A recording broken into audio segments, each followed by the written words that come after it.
Será que ficou triste? Esse final 8226, vocês sabem quem é?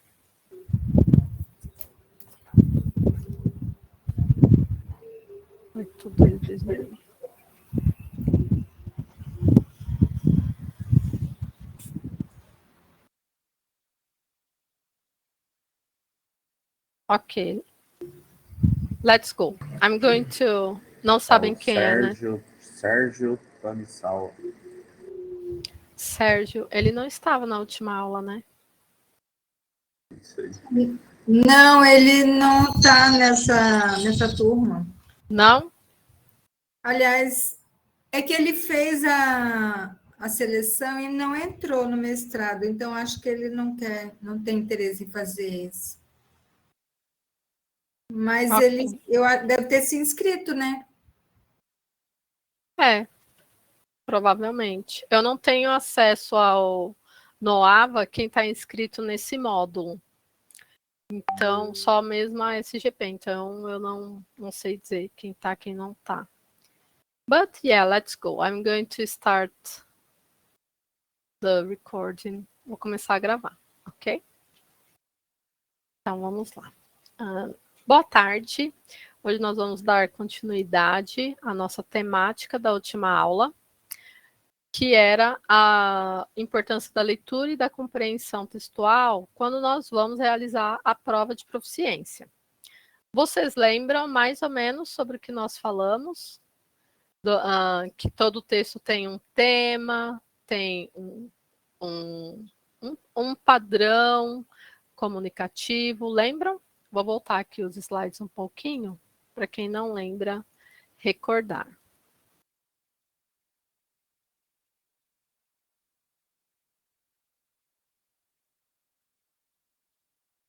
Aqui, ó, todo texto aborda uma ou mais temáticas, tem um objetivo principal e busca atingir um público-alvo. Então, a grande parte da nossa discussão na última aula, na segunda-feira, versou sobre isso. Sobre o gênero textual e de que forma, quando nós vamos realizar a prova de proficiência, todos esses entender sobre esses elementos nos ajudará a ter uma melhor compreensão do texto, tá bom? Então, dando continuidade a isso, nós terminamos a nossa aula com a imagem desse gráfico, que está aqui. Lembram? E eu perguntei para vocês o que vocês conseguiam deduzir desse gráfico, quais informações eram possíveis de serem retiradas dele, e a maioria conseguiu responder de uma certa forma muito do que esse gráfico de fato representa. Não sei se vocês viram, mas lá no material de acompanhamento que vocês têm, lá no AVA, tem uma tarefa sobre esse gráfico. Eu acho que eu acabei esquecendo de falar na última aula, mas tem uma tarefinha lá, que era vocês escreverem quais as informações vocês conseguem retirar desse gráfico. Apesar de não ter aqui uma explicação sobre o que é esse gráfico, quais dados estão ali demonstrados, qual a possível interpretação que eu tenho ali, das informações que estão ali naquela imagem, é possível depreender dessa imagem algumas informações, é possível retirar dessa imagem algumas informações. Então, a atividade que vocês tinham lá, não sei se vocês viram, era fazer a produção textual, uma pequena produção textual, a respeito desse gráfico. Quem não fez, pode fazer depois, tá bom? Eu acho que eu vou abrir um fórum, porque daí eu posso avaliar como está a produção escrita de vocês, tá? Podemos passar adiante. Alguém tem alguma dúvida sobre o gráfico, sobre algum tópico da última aula? Sim ou não? Ou podemos seguir adiante? Não? Podemos seguir? Let's go. Vamos lá. Aqui eu tenho um pequeno texto, um abstract, tá bom? O que é um abstract? Quem sabe me dizer o que é um abstract? Um resumo, né? Um resumo do artigo. Um resumo do artigo, exatamente. Todo artigo geralmente vai ter um resumo em português e outro resumo em uma outra língua. Eu digo os textos que são em português. Os textos que são em inglês, eles vão ter somente o abstract em inglês. Vocês sabem dizer o porquê que nós precisamos ou o porquê que é comum ter esse resumo numa língua estrangeira? Qual a razão disso? Alguém sabe me dizer? Ele possa ser compreendido por outros pesquisadores fora do Brasil. Né? Exatamente isso, exatamente isso. Muito bem, Hudson. Exatamente isso. Lembram que eu falei na semana passada que o inglês ele se torna uma língua global dentro do mundo da pesquisa, que permite a comunicação entre pesquisadores de diferentes nacionalidades. O resumo é esse convite ao leitor dentro de um artigo. E é o resumo também que vai reunir as principais informações de um determinado estudo, de um determinado artigo, e é, de fato, aquela porta de entrada, o convite para os outros pesquisadores. É como se o abstract ele dissesse assim, olha, esse artigo fala disso daqui, será que é do seu interesse? O outro pesquisador pode achar que sim, pode achar que não. E se ele achar que sim, ele lerá o restante do texto. Se ele achar que não, ele não precisará ler todo o texto para entender do que aquele texto fala. É por isso que no... Licença, o Vicente está pedindo permissão para entrar. Mas não precisa aqui. Na verdade, aqui será não que ele está precisa. no lugar errado, então? Acho que sim. Ah, tá, vou ver aqui. Eu nem sei aqui. Será que aparece em algum lugar isso? Se aparecer, ele vai aparecer aqui bem em cima de usuários, do lado esquerdo, onde tem a lista de usuários. Professor, mas ele apitaria se tivesse alguém aguardando. Eu acho que o pessoal está clicando no link do Meet, que está lá na descrição do curso, na página do AVA. Talvez, se a senhora conseguisse apagar aquele link, porque eu já falei 80 vezes no grupo que não é no Meet, mas o pessoal segue clicando nesse link. Entendi, eu vou fazer isso. Vou fazer isso agora. Eu estou com a aba aberta aqui. Cadê o aba? Pode ser isso mesmo. Vou apagar e daí o pessoal já não consegue mais entrar, né? Só que agora eu tô cheia de janela. Aqui, achei. Oh my God, students. Vou apagar. Eu posso deixar oculto, né? Ocultar. Pronto, ocultei. Só tá tá com o nome sala emergencial, vou colocar sala de aula online. Sala de aula online. Sala de aula online. Pronto, aí só vai ter esse lugar para clicar. Ok.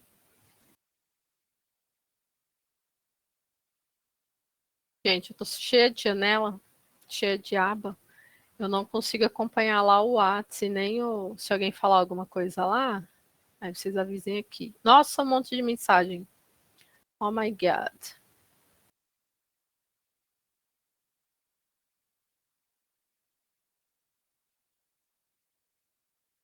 Ok, conseguiram. E agora a Célia falou que era sala emergencial e eu mudei o nome. Oh my God, Célia. But that's okay. Agradeço muito, tá bom? Quem puder avisar os colegas lá no WhatsApp, porque eu não vou conseguir. Let's go.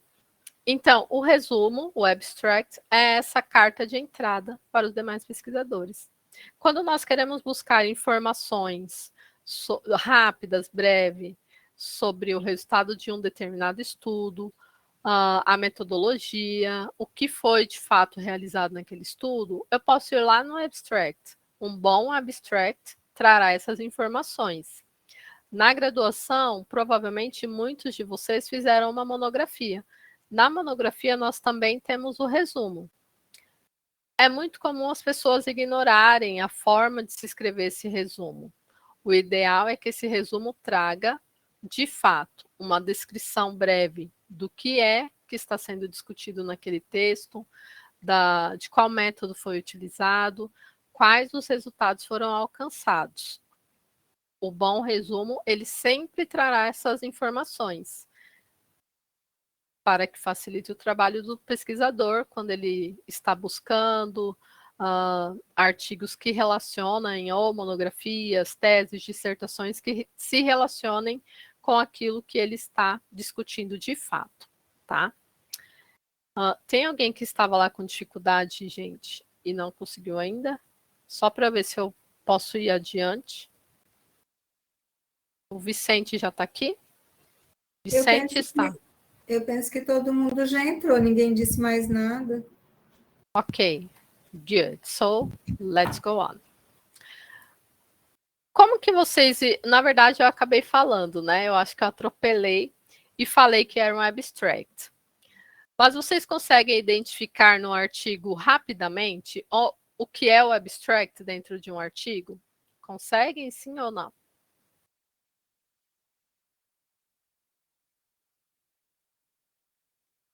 Tá aí, sim. Normalmente ele é um dos primeiros e bem escrito, né? Abstract. Isso, vem escrito abstract e é o primeiro termo que está lá em cima. Então, é fácil, sim, identificar.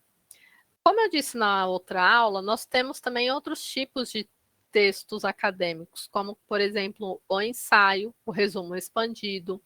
Vocês sabem o que é um ensaio?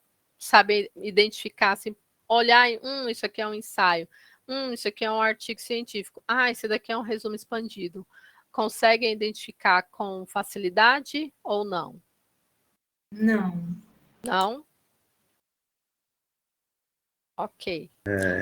Resumo expandido é tranquilo pelo número de páginas, né? Mas o ensaio eu não conheço, né? Ok. O resumo expandido geralmente é porque o resumo expandido ele sempre vai obedecer às regras de uma revista ou de um evento científico. Mas geralmente nós podemos dizer que ele tem uma estrutura parecida com a do artigo, só que bem mais compacta, ou então o abstract de mais detalhado. Ou ele seguirá o formato do abstract com mais palavras, então um texto corrido mais expandido, né? Por isso que se chama resumo expandido, ou uma estrutura de artigo científico, só que mais compacta, com uma linguagem mais objetiva, direta, e mais algumas discussões, elas não são tratadas no resumo expandido, ele é mais compacto mesmo, tá? E o que nos ajuda a identificar esses tipos textuais diferenciados são os elementos tipográficos. Vocês sabem o que é elemento tipográfico? Sim ou não? Não? Não. Não?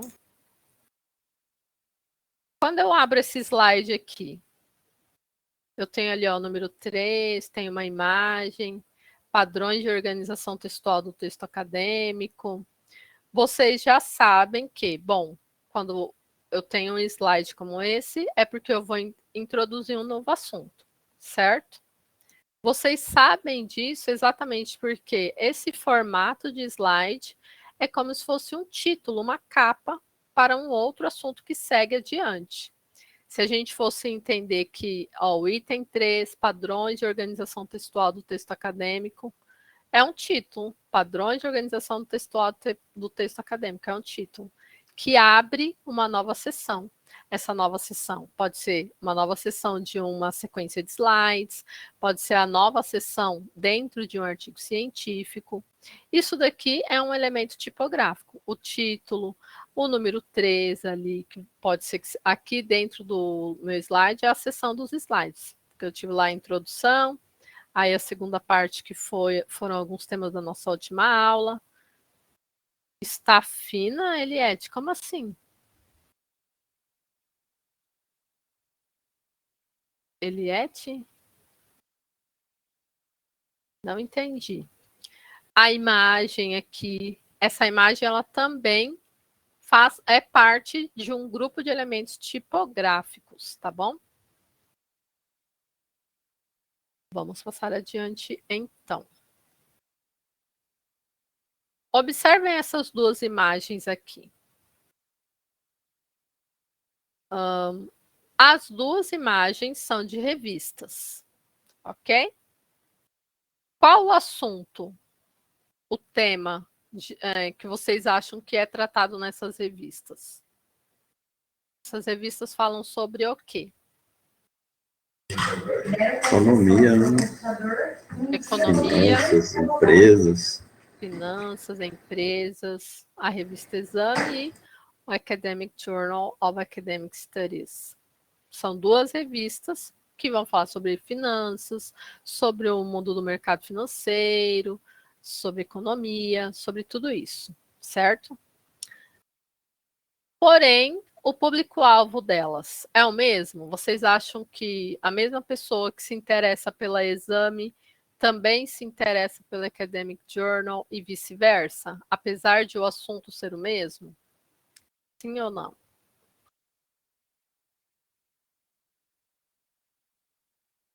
Não, não. Pode ser que sim, mas ao público-alvo principal, de fato, são públicos diferentes.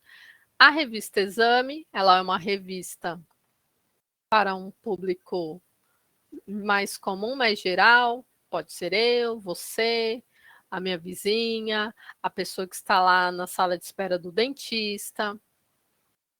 Qualquer uma dessas pessoas pode ser que se interesse pela revista Exame. A Academic Journal, ela é uma revista científica. Qual dessas duas revistas eu encontro, por exemplo, nós não temos mais jornaleiro, né? Mas qual dessas duas revistas eu poderia encontrar à venda numa livraria? Numa livraria, não. Numa banca de revista lá no centro. Sabe aquela banca de revista lá perto da prefeitura? Qual dessas duas revistas eu encontro? A revista Exame. A Exame. A Academic Journal é uma revista científica. Ela não é encontrada na banca de revistas. Eu vou encontrar geralmente uma revista acadêmica na internet hoje em dia. Algumas revistas acadêmicas elas são enviadas para as universidades, elas não são enviadas geralmente para pessoas comuns. A menos que você seja um pesquisador que faça parte de algum tipo de associação de uma determinada área e você assine de alguma forma alguma dessas revistas científicas, pode ser que você receba a versão impressa. Mas hoje em dia já não é tão comum isso, revistas impressas. A maioria delas são revistas que estão em bases de dados na internet e não mais impressas. Algumas dessas revistas, sim, você só tem acesso se você pagar. No Brasil isso não é tão comum, mas não sei se vocês já viram. Vocês já viram que existem alguns artigos que para você ter acesso você precisa assinar o site, assinar aquele instituto de pesquisa ou aquela revista científica? Vocês já viram, já tentaram abrir um artigo e aí ele pediu login, senha e pediu para pagar? Vicente falou que sim. Então, em alguns países você precisa pagar para ter acesso a algumas revistas científicas, a alguns artigos acadêmicos, tá? Como eu disse, apesar de um mesmo texto ele ter temas semelhantes, como é o caso da Exame e da Academic Journal, elas têm temas semelhantes, elas vão conversar, vão falar sobre o mundo dos estudos acadêmicos, o mundo financeiro. Mas o público-alvo é diferente. Da Academic Journal, o mundo acadêmico, da Exame, o mundo do mercado financeiro de uma forma mais geral, a indústria, o comércio, é um outro viés sobre o mesmo tema, tá bom? O artigo científico, ele é publicado em qual dessas duas revistas? Na Academic Journal. Na Academic Journal, muito bem. Embora a Exame, pode ser que ela fale de algum estudo que tenha sido feito no mundo acadêmico, pode ser. Não é algo que vai ser totalmente eliminado. Pode ser que se discuta ali brevemente, cite, apenas para dar um embasamento teórico acerca de algum assunto. Mas a revista que cuidará desses assuntos financeiros do mundo da economia de uma forma mais acadêmica é a Academic Journal. E os artigos científicos que nós iremos trabalhar aqui na aula, eles estão em revistas científicas, ok? Não, quando a gente fala em revista, não é a revista Caras, a revista Exame, nem mesmo a International Geographic, mas sim as revistas acadêmicas, revistas científicas, tá? Continuando ainda falando sobre os gêneros textuais acadêmicos. Como eu disse, não é só o artigo científico. Nós temos o resumo, o relatório, a apresentação oral, ela é considerada também um gênero textual acadêmico, tanto é que você pode colocar lá no seu Lattes, quando você faz uma comunicação oral em um evento, se você apresentar em qualquer evento, no CEMEDU, que tem todo ano na UFMT, é um gênero acadêmico aquela comunicação oral. Você vai receber um certificado, vai colocar no seu Lattes, vai pontuar a apresentação daquele trabalho. Esses três, eles têm uma função didática, de ensinar algo. E existem aqueles que têm a função de aquisição de grau. A monografia, a dissertação, a tese. E em algumas universidades, o artigo científico ele também tem essa função de aquisição de grau. Ou TCC, já que o artigo ele também pode ser considerado um trabalho de conclusão de curso para aquisição de grau. No mestrado profissional lá da UFSCar, vocês já sabem se terão que apresentar uma dissertação, ou se é algum projeto, ou se é um artigo científico, qual que será o trabalho final para a aquisição de mestres em engenharia de produção? Dissertação, Thaís? Vocês terão, então, esses 2 anos para a produção dessa dissertação, que é um gênero textual para aquisição de grau, o grau de mestre, tá? E o artigo científico, provavelmente vocês também terão que produzir ao longo desses 2 anos, né? Não tenho certeza, porque eu não conheço muito bem como é o programa da UFSCar e depende muito de programa para programa. Vocês já tiveram acesso aos créditos que vocês precisam cumprir? Tem que fazer sim, né, Thaís? Sabe já quantos ou quantos créditos vocês precisam cumprir de atividades? 50 créditos? Mas isso equivale a quantos artigos, quantas produções? 50 em disciplinas, mas e artigos? Aí tem mais 50 que é a dissertação final. 50 créditos contando disciplinas, mas são 2 artigos, a Thaís falou, 2 artigos. Não, acho que artigo não é obrigatório. Obrigatório é produto e dissertação. Os artigos são desejados. Eu acho que tem artigo também, pode ser uma coisa ou outra. Wilson, olha, presta atenção para não ser pego de surpresa. Não, é que lá eles colocam peso, né? O peso maior é para dissertação e produto, para o profissional. E para o acadêmico, o peso maior é artigo. Entendi. A Célia colocou que pelo menos uma apresentação de artigo. Ok.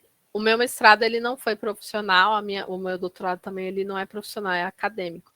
E daí na pós-graduação, no mestrado, na dissertação acadêmica e não a profissional, como é o caso de vocês, a gente tem uma quantidade de créditos para cumprir, que aí são os artigos científicos publicados, participação em congresso, publicação em anais de revistas. É bom vocês verificarem, tá? Porque, por exemplo, a Eliette falou que precisa de um artigo, o Wilson já não tem tanta certeza se precisa ou não, tá? Verifiquem isso para não serem pegos de surpresa lá na frente e aí, né, descobrirem que precisa cumprir alguma coisa. Precisa de um produto tecnológico, a Célia diz. Ok. Verifiquem certinho, gente.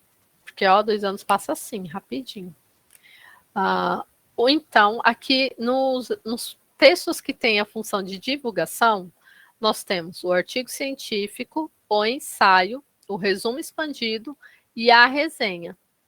Quais são os textos que podem aparecer na prova de vocês? Principalmente os 3 primeiros. Em ordem de... Na verdade, colocar assim em ordem de recorrência. Primeiro, artigo científico. Segundo, resumo expandido. Terceiro, ensaio, tá? O ensaio não é tão comum, mas pode aparecer. Então, os principais textos que podem aparecer na prova de proficiência de vocês: artigo científico, resumo expandido e o ensaio. Hoje em dia, já tem um tempo, na verdade, já tem um bom tempo, mas tem sido mais comum. Algumas revistas, elas publicam também entrevistas, revistas científicas, tá? Elas publicam entrevistas. E as entrevistas, elas podem, inclusive, virar livros, tá bom? Então, as entrevistas, elas também são consideradas hoje um texto acadêmico. O livro Microfísica do Poder, do Foucault, por exemplo, ele era uma entrevista que se tornou um livro. Microfísica do Poder, ele não foi um texto que escrito por Foucault para ser um livro. Foi uma entrevista que virou um livro. E existem outros livros que também são assim. E hoje é muito comum também a entrevista ser publicada em um artigo científico, uma revista científica, desculpem. Não vi ainda, nunca vi uma entrevista na prova de proficiência. Nunca vi. Mas pode acontecer? Pode acontecer. Nunca vi, mas pode ter a sua primeira vez, né? Mas podem ficar bem tranquilos que é muito provável que sejam desses 3. Um artigo científico, um resumo expandido ou um ensaio, tá bom?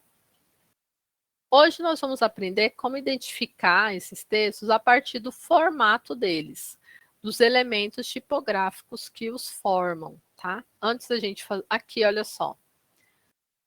Antes desse slide, deixa eu só compartilhar um outro com vocês, para vocês entenderem o que é o elemento tipográfico que eu estou falando, né?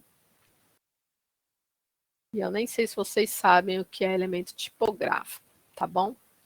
Os elementos tipográficos, eles vão nos ajudar nessa estratégia de leitura aqui, que é a prediction, a predição. Hoje, na nossa aula, outras exigências, além do texto de trabalho de final de curso, ter publicado, o Wilson está falando, ter publicado e apresentado pelo menos um artigo em congresso nacional ou internacional na área de engenharia de produção e afins, e apresentar o produto tecnológico. Então, vocês têm um trabalho de conclusão de curso. Um artigo e um produto. Artigo e um produto. O artigo, geralmente, no mestrado, ele sempre tem relação com o trabalho final do curso, né? Provavelmente o artigo de vocês será com algo relacionado à dissertação de vocês, muito provavelmente. E o produto, provavelmente, também. Também. Ou o artigo também pode ser relacionado a alguma disciplina, mas não deixem nada assim para o último momento, porque 2 anos é assim, ó. Quando vocês Eu acredito até que o produto pode ser apresentado em forma de artigo, então acho que já consiga eliminar os 2 requisitos. É bom perguntar, é bom perguntar. Eu não conheço bem o programa lá da UFSCar, não conheço, então é sempre bom perguntar, gente. Então, continuando. Hoje nós estamos vendo sobre esses elementos tipográficos, a organização textual do artigo científico, e também vamos começar a aprender sobre as estratégias de leitura, as 3 principais, que é o scanning, o skimming e a prediction. Aqui, agora eu vou falar de elementos tipográficos, então vamos falar da prediction. Olha só. Prediction, a strategy for reading comprehension. Quem já pegou aquele material que está disponível lá no AVA, que é o material de acompanhamento, provavelmente já viu essas 3 estratégias. Eu até coloquei figuras para ajudar nessa identificação. A prediction. O que vocês acham que significa essa palavra? Prediction. Parece o quê?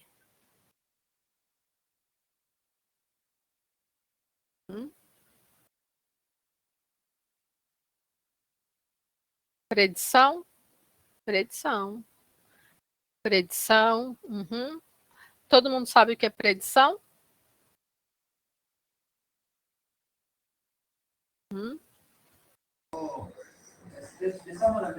Capacidade de prever, de previsão. Algo. Isso mesmo, prever, previsão de algo. Tanto é que eu coloquei lá no desenho do material uma bola de cristal e a pessoa com a mão ali, como se quisesse prever alguma coisa ali, prever o futuro.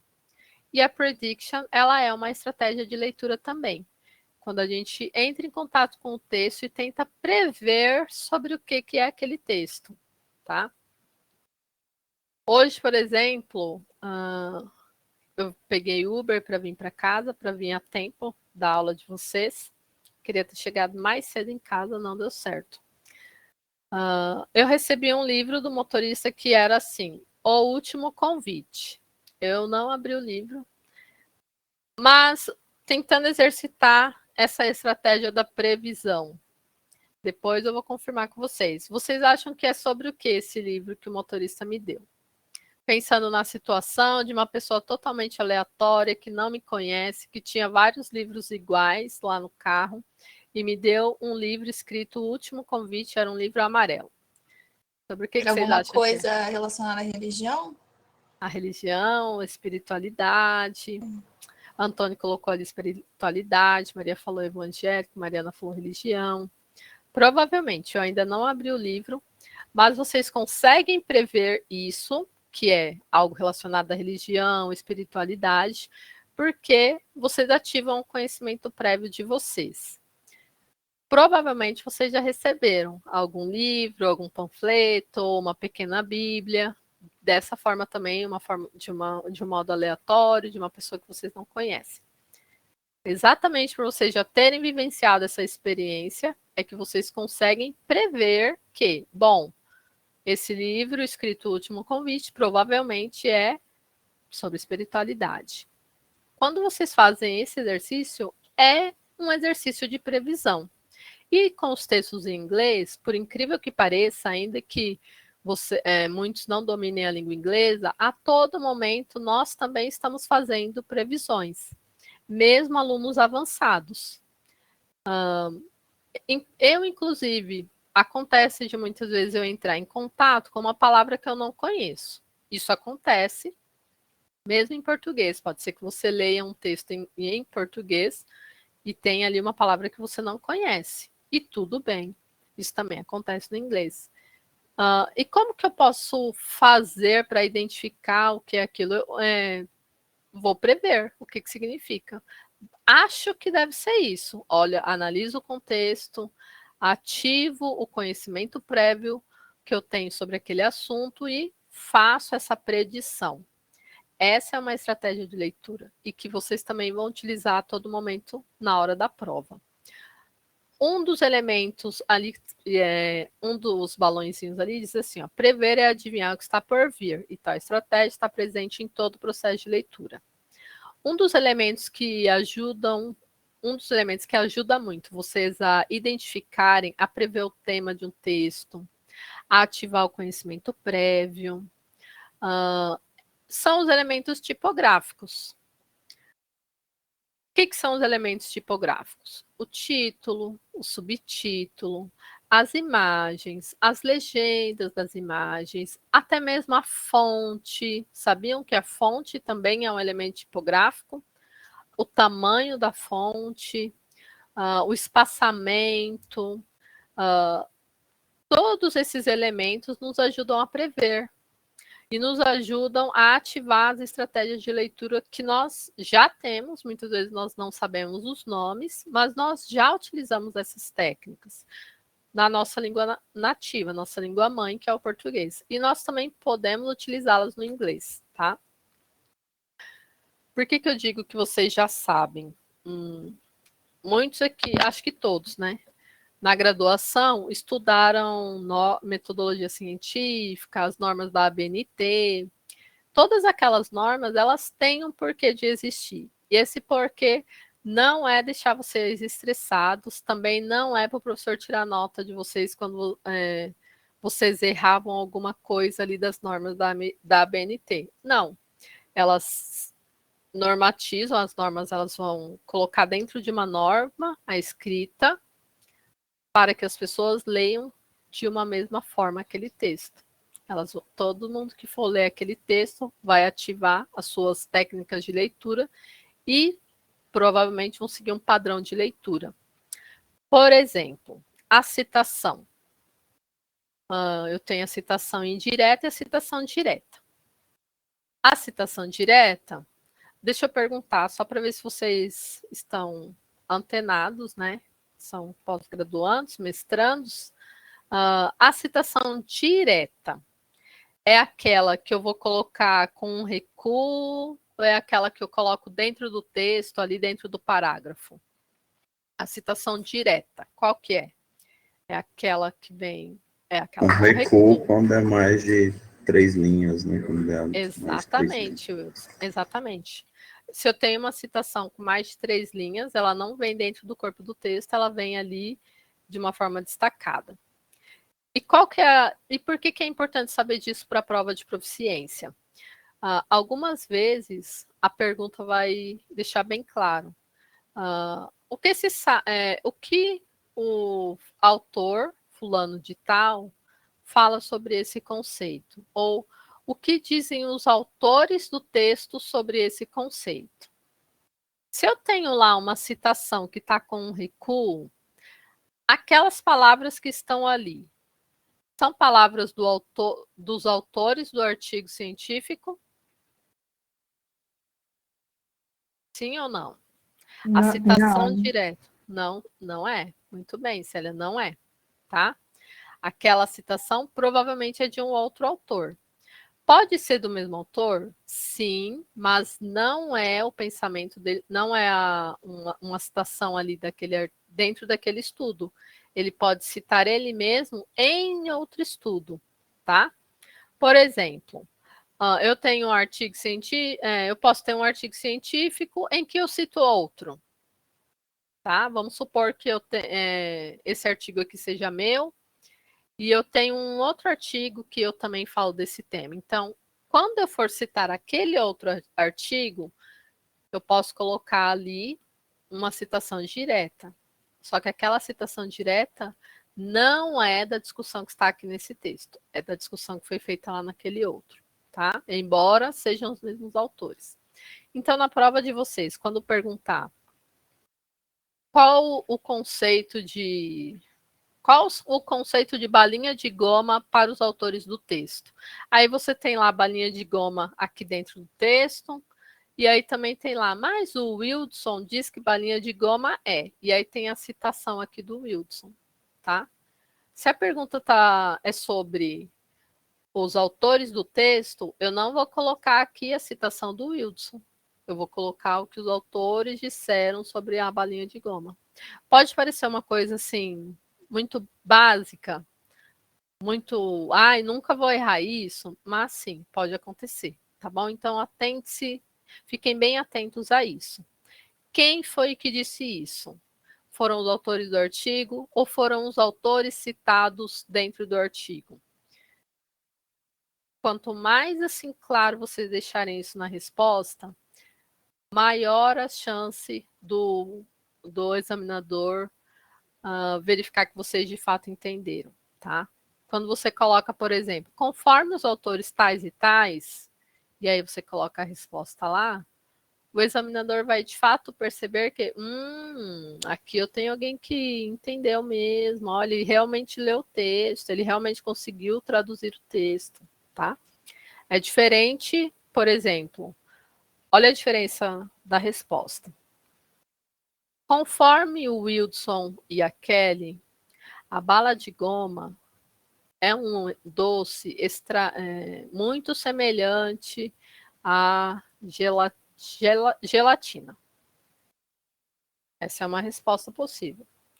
Agora, olha só se eu colocar. Balinha de goma é aquela balinha cheia de açúcar. Existe aqui uma diferença no nível de produção de resposta.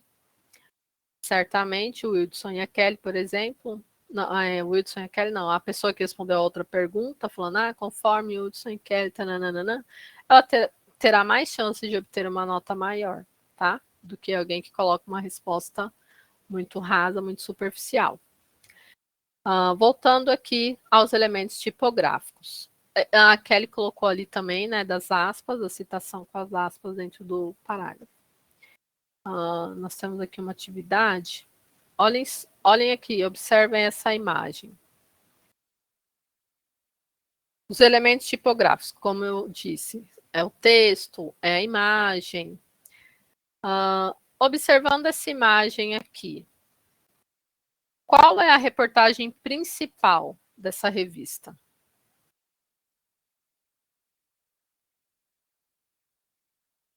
Qual a reportagem principal dessa edição da National Geographic?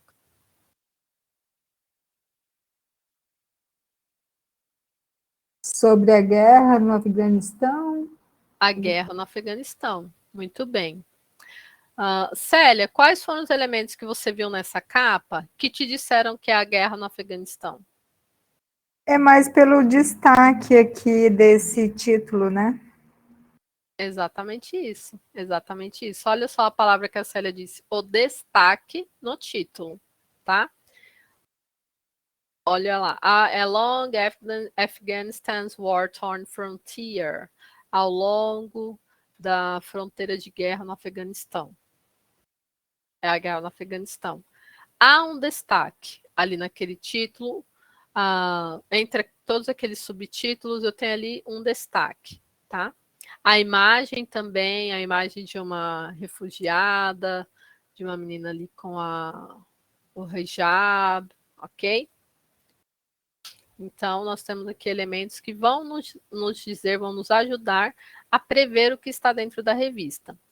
Imagens não são muito comuns nas provas de proficiência. Podem aparecer?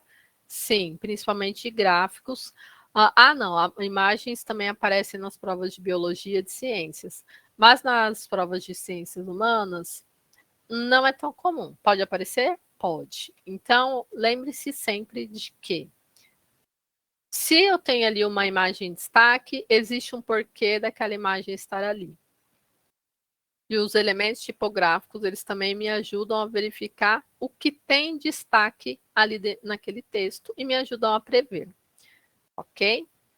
Vamos aqui para uma outra... e olha só, os outros temas dessa revista, antes de eu passar para a próxima.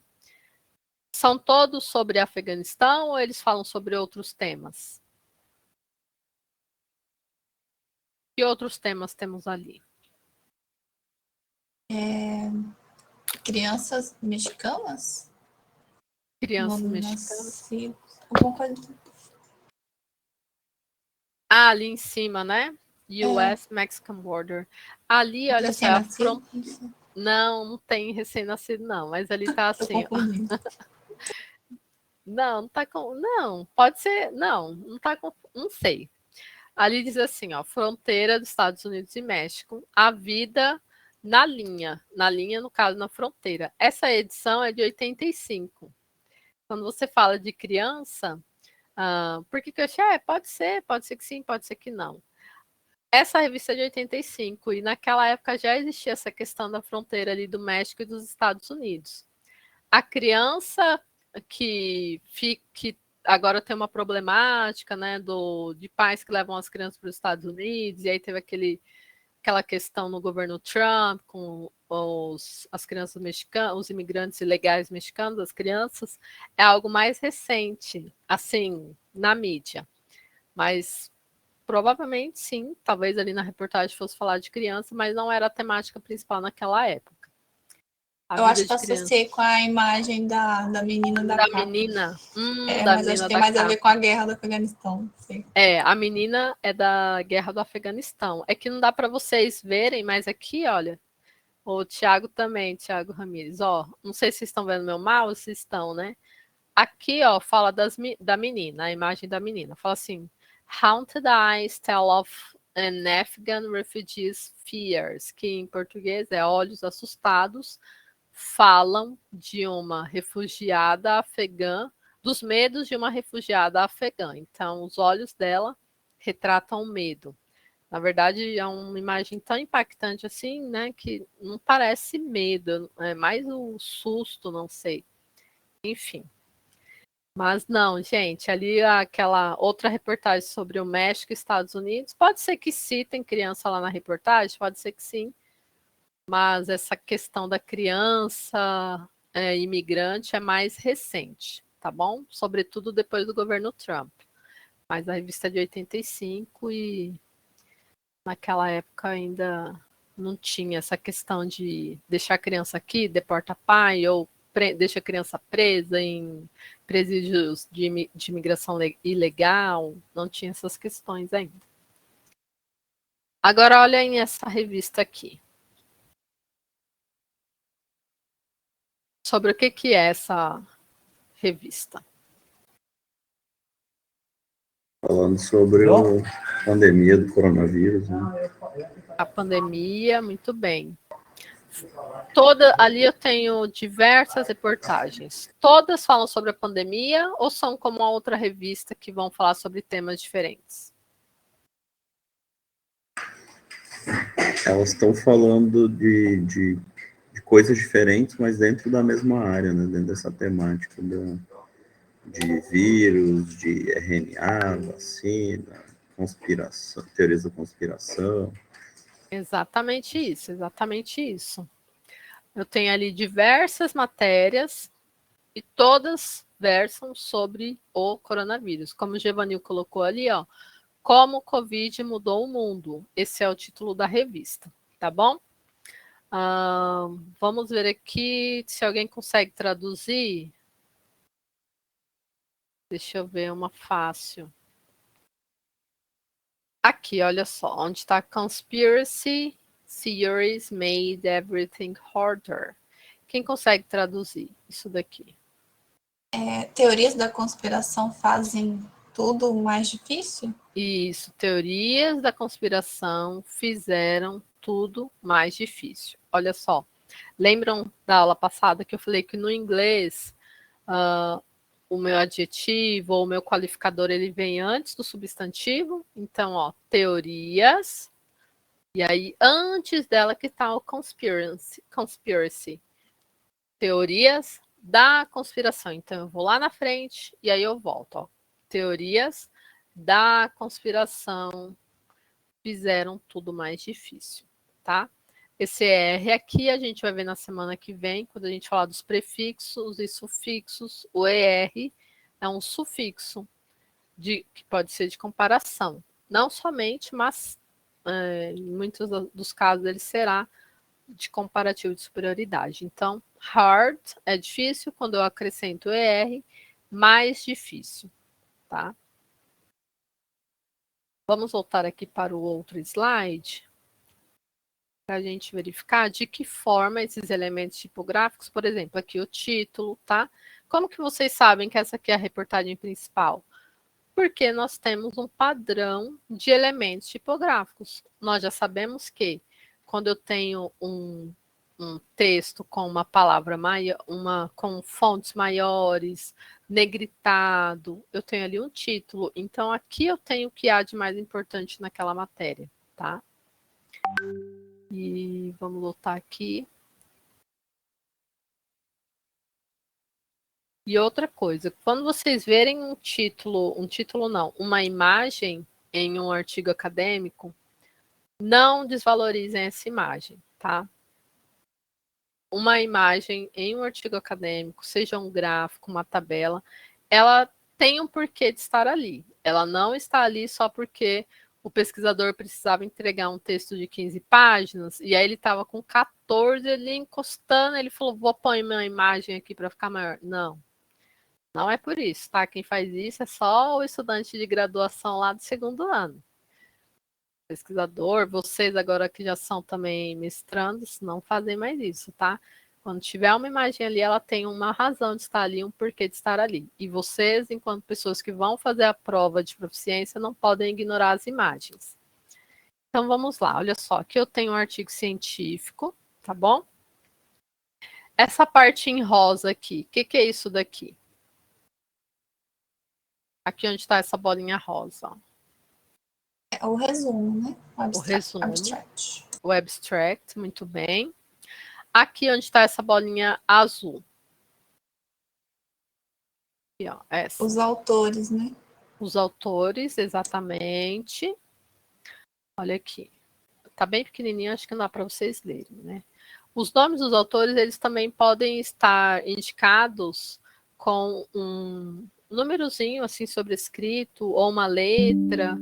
E daí lá no rodapé, muitas vezes vem a filiação do autor, ou aqui mesmo, pode ser que esteja entre parênteses, a filiação institucional. Filiação institucional, tá? Eu falei filiação, não são os pais, é filiação institucional. E daí dá para você saber de onde aqueles pesquisadores são, se eles são de alguma universidade, de algum instituto de pesquisa, tá? Aqui o abstract e aqui o texto, ok? A introdução, o que se segue. Então, aqui eu tenho a estrutura do artigo científico, tá? Tem um título e um subtítulo, os autores, o abstract, ou o resumo, ou as duas coisas. A introdução, nem sempre a introdução vai estar indicada lá, introdução. Não, nem sempre. A metodologia, que também nem sempre estará metodologia. Como eu disse ontem não, na segunda-feira, nos textos de saúde, há bem delimitado essas sessões. Então, você vai ter lá a introdução, materiais e métodos. Em materiais e métodos, eu sei que eles vão discutir a metodologia. Na área de exatas, também há essa delimitação bastante clara. Na área de ciências humanas, nem sempre. Muitas vezes eu vou ter um artigo em que lá na introdução já se discute sobre a metodologia. Ou pode ser que sim, que exista uma seção metodológica, tá? A discussão teórica, a análise e os resultados. Não necessariamente essas sessões estarão divididas. Então, como que a gente sabe? Pensando que cada uma dessas sessões, elas têm um objetivo. Se lá na pergunta da prova, o questionamento é qual método utilizado, vocês precisam se lembrar de como que eu falo método em inglês. E o método, ele é o como se faz. É como foram realizados aqueles experimentos, como foi coletada os dados para aquela análise, como foram feitas as entrevistas, por exemplo, em uma pesquisa da área de ciências humanas, se essa pesquisa ela foi quantitativa ou qualitativa. Então, essas palavras, elas vão te indicar onde eu encontro a metodologia daquele estudo. Por que é importante eu entender a que se refere cada um desses elementos? Porque nem sempre no artigo científico eu vou ter a palavrinha resultados, métodos, discussão teórica, nem sempre eu terei essas palavras. Então, eu preciso entender o que cada uma dessas sessões significa para que, na hora de responder minha prova, eu busque rapidamente, tá? Então, vamos lá. Metodologia é uma questão, assim, questões sobre metodologia são muito comuns de caírem numa prova de proficiência. Me ajudem aqui falando em português mesmo. Quais palavras vocês buscariam no texto, pode falar em português, se não souber como se diz em inglês, que indicam a metodologia? Quais palavras vocês procurariam no texto? Para identificar a metodologia. Métodos, muito bem, Vanessa.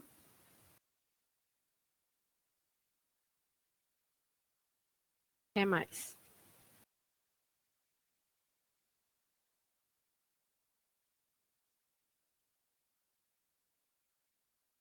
Qualitativo, questionário, pesquisa, questionários. Quantitativo, qualitativo. Dados. Experimento. Todas essas palavrinhas aqui, elas vão indicar o método, tá? É o como. Tudo que indicar o como foi feito é a minha metodologia. Algumas dessas palavras aqui, vamos tentar lembrar, aprender, como eu digo em inglês, métodos, methods, ok? Vou colocar aqui, olha só, methods. Qualitativo e quantitativo são palavras cognatas, então, qualitative and quantitative, ok? Experimento, sabem? Experiment, muito bem, Wildson. Dados, o pessoal aí o Wildson e a Thaís, que são da área de TI, tem que saber dados. Esse é um falso cognato no inglês, data. Data. Falso cognato. Quando vocês verem data lá no artigo, não tem nada a ver com data, com dias. É dados, tá bom? Muito bem.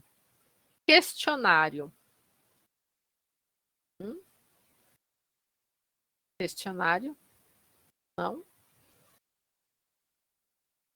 Ninguém? Pode ser. Alguém está digitando. Vanessa está digitando. Question, pode ser. Ou survey também, tá? Pode ser survey também.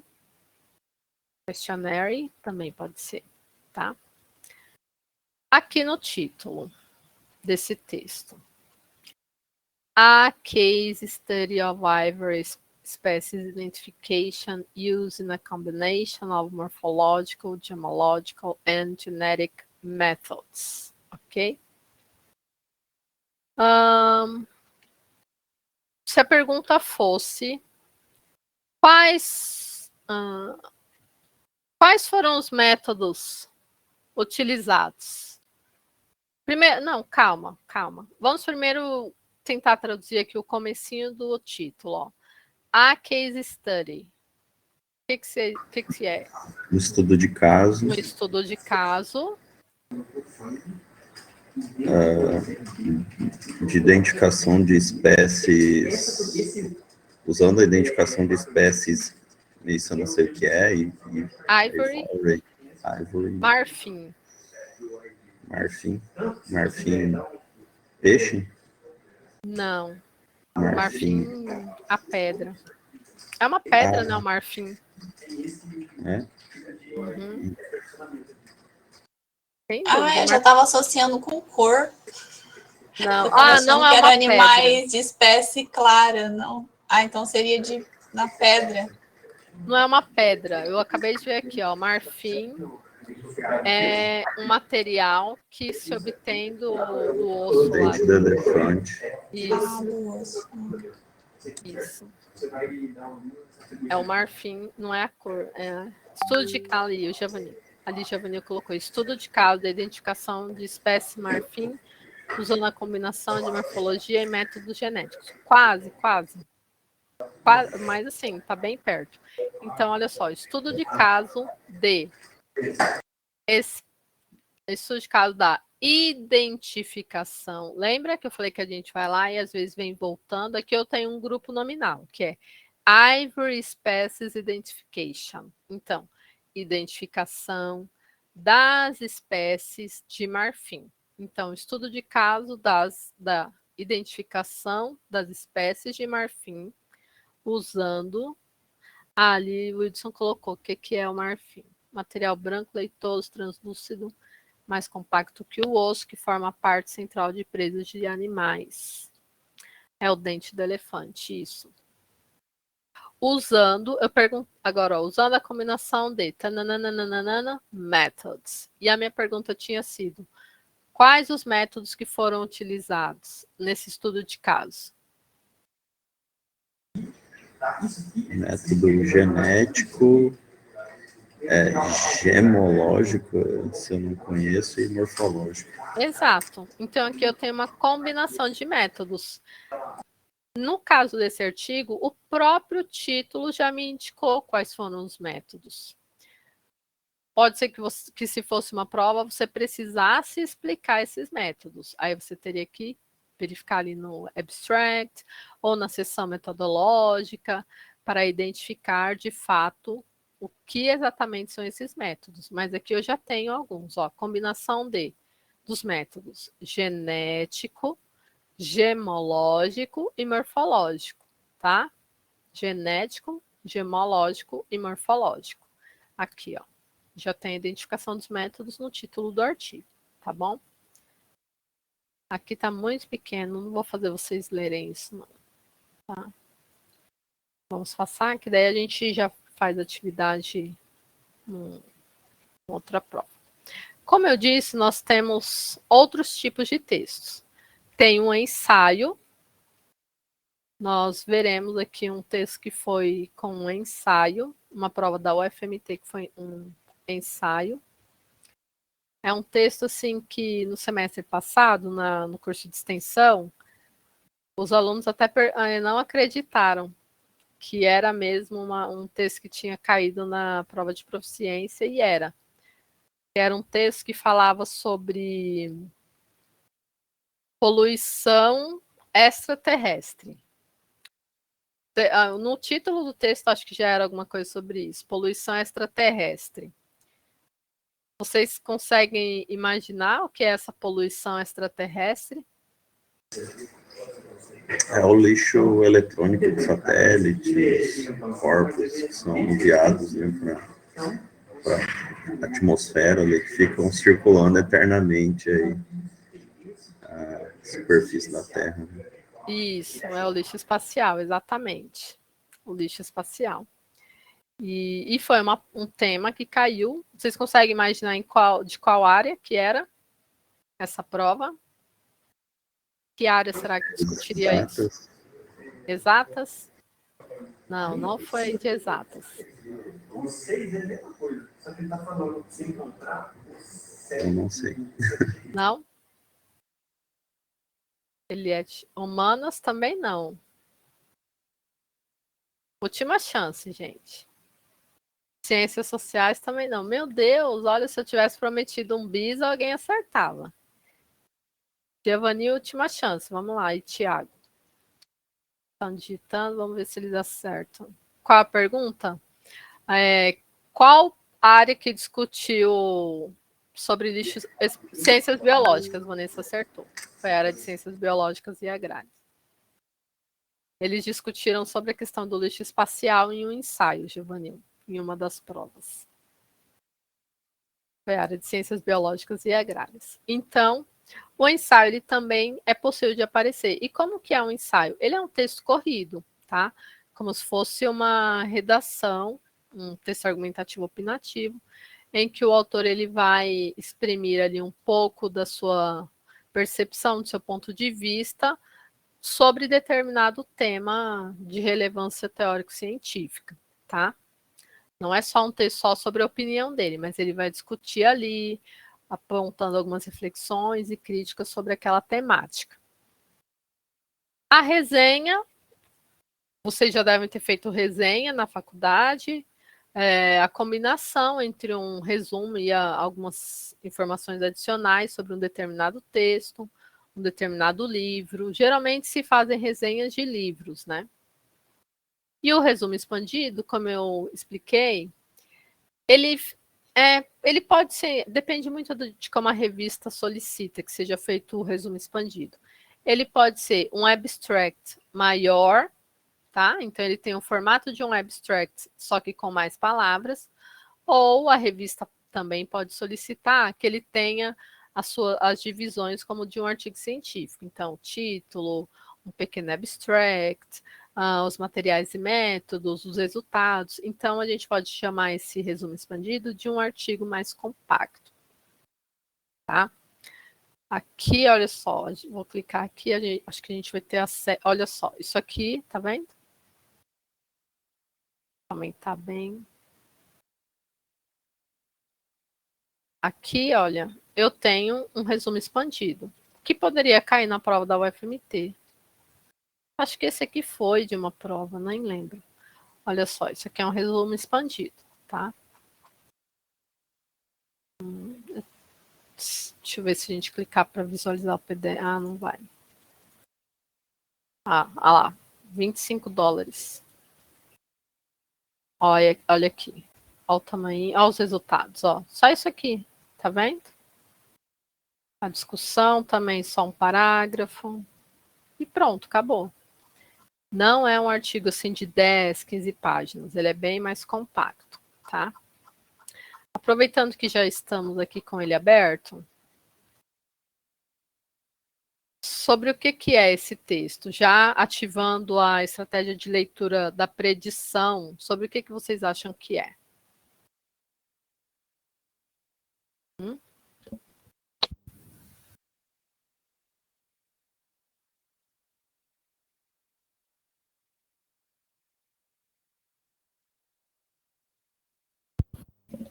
Kelly colocou abelhas africanas.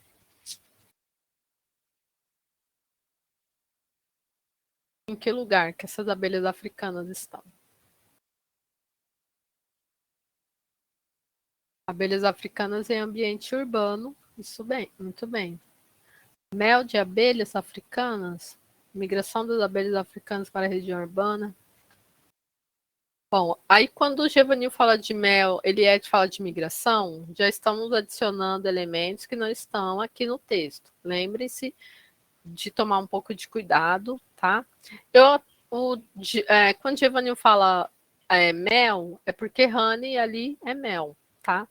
Só que honey bees, o honey ali, ele é um qualificador da abelha, ele é um adjetivo da abelha. Então, abelhas que produzem mel e são africanizadas. Ou a gente poderia colocar abelhas, acho que é melíferas, né? Que produz mel é melífero, eu acho. Acho que é. Abelhas melíferas africanizadas. Abelhas melíferas africanizadas em ambientes urbanos, tá? As abelhas produtoras de mel africanizadas em ambientes urbanos. Uma análise. Eu já não saberia traduzir essa parte aí, não. É boiaria nessa do honey. Do honey. Eu também sabia que o honey era do mel, mas não entendi bem como ela se encaixava aí. Bom, vamos então descobrir como que a gente poderia traduzir quando eu ficar em dúvida. Vocês já sabem que, eu tenho 3 palavras. Se a gente traduzir uma por uma, fica africanizado, mel, abelhas. Eu tenho que fazer essas 3 palavras terem sentido. Quando eu tenho um grupo nominal no inglês, geralmente a última palavra é o meu substantivo e as outras são qualificadoras. Então, a minha última palavra, que é abelhas, é ela, que é como que eu digo? O centro ali daquele grupo. Então, abelhas. Não consegue ouvir? Tudo bem, Gevanil. Eu entendo. Ainda mais com o retorno presencial, o combinado eram para essas aulas serem antes. Só que aí, por conta da agenda da SGP, elas tiveram que ser agora. Se elas fossem antes, seria muito bom, né? Para quem está em unidades acadêmicas, principalmente, porque agora é o retorno presencial e eu entendo que vocês têm que parar. Tudo bem, Gevanil. Mas a aula fica gravada, eu vou subir a outra hoje, e acho que hoje já vai dar para processar essa, para subir também lá para o AVA, tá? E aí você pode depois assistir com calma. Então, olha só, como eu estava dizendo, a última palavra é o cerne ali daquele grupo nominal, abelhas. O que está aquelas outras 2 palavras são as qualificadoras.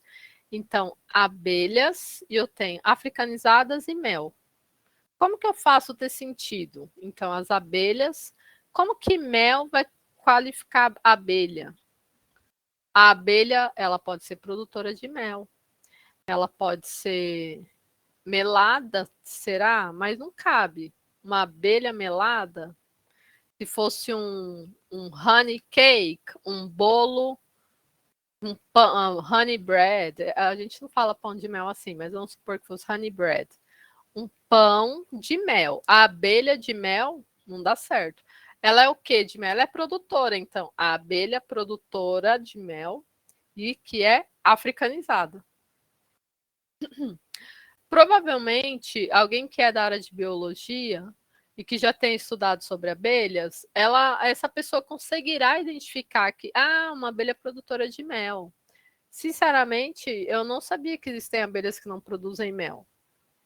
Eu vi depois desse texto, que eu trabalhei esse texto com alguns alunos, e aí eu descobri que existem abelhas que não produzem mel. Esse texto é sobre as abelhas produtoras de mel africanizadas. É por isso que é importante a gente escolher a área de conhecimento com a qual nós temos afinidade, porque é mais fácil a gente lidar ali com aquelas questões que já são da nossa área, do que quando a gente tem que ir para uma área completamente diferente. Eu, por exemplo, nunca estive em um laboratório. Se na questão me perguntar sobre métodos de decantação e não sei o que, essas coisas, ok, eu posso conseguir responder, mas eu não tenho aquela visualização do que eu não vou conseguir predizer adequadamente, prever, e eu não consigo visualizar o que foi realizado ali naquele estudo, porque não só o vocabulário não é comum para mim, como também os sentidos, os significados daquele texto podem não ser comuns para mim. O mesmo acontece com a área de vocês, tá bom? Exato, Thaís. Tipo vaca leiteira, ó, vaca leiteira. A abelha a gente pode falar melífera, tá bom? Abelhas melíferas. Eu aprendi isso depois desse texto. Abelhas melíferas. Ok? Vamos voltar lá. Ó.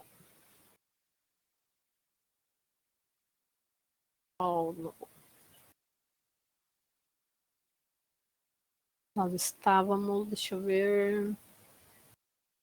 Aqui. Então, como eu disse, o resumo. Tá. Já vimos os 3 tipos, certo? Como eu disse, a predição, ela nos ajuda a prever. Existem outras 2 técnicas, tá?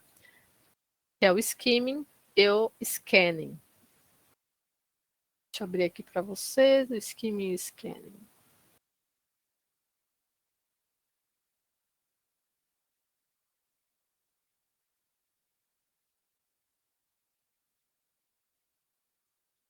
Olhando essas imagens aqui, vocês já ouviram falar de skimming e scanning? Quem aqui já ouviu falar?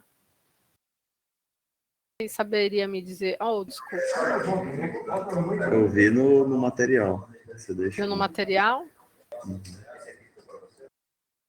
Skimming e scanning, o Wilson viu no material, mas você já tinha ouvido falar antes? Ou não? Primeira vez? Seria uma leitura rápida ali, que você corre o olho no texto para identificar do que se trata? Exato. Qual que seria essa?